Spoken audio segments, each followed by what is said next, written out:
கூட்டணி கட்சியாக வந்திருக்கிற, அதாவது இன்னைக்கு தேர்தலுக்கு பிந்தைய கூட்டணியாக வந்திருக்கிற விடுதலை சிறுத்தைகளுக்கும் இந்திய யூனியன் முஸ்லீமுக்கும் 2 அமைச்சர் கொடுத்திருக்காங்க. 2 பேர் என்ன கொடுத்திருக்காங்கன்னா, இந்திய யூனியன் முஸ்லீமுக்காக போராடுறீங்களா, சரி உங்களுக்கு சிறுபான்மை துறை.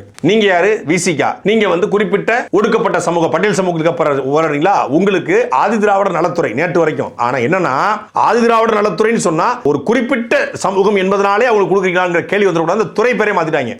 இசை வேளாளர்னு கருணாநிதி பேரை மாத்தினார்ல, அது மாதிரி இவர் என்ன பண்ணிட்டாங்கன்னா சமூக நீதித்துறை, அதுக்கு கீழே ஆதி திராவிடர் பழங்குடி வந்திருந்தான். துறையுடைய பேரையே மாத்தி சமூக நீதித்துறை என்று வைத்து அதுக்கு வன்னியரசு அவர்கள் அமைச்சராக மாற்றப்பட்டிருக்காரு. ஏன் வன்னியரசு கூட்டணி கூப்பிட்டீங்க, சரி 23 போர்ட்போலியோ வச்சிருந்தீங்கல்ல, 10 போக மிச்சம்.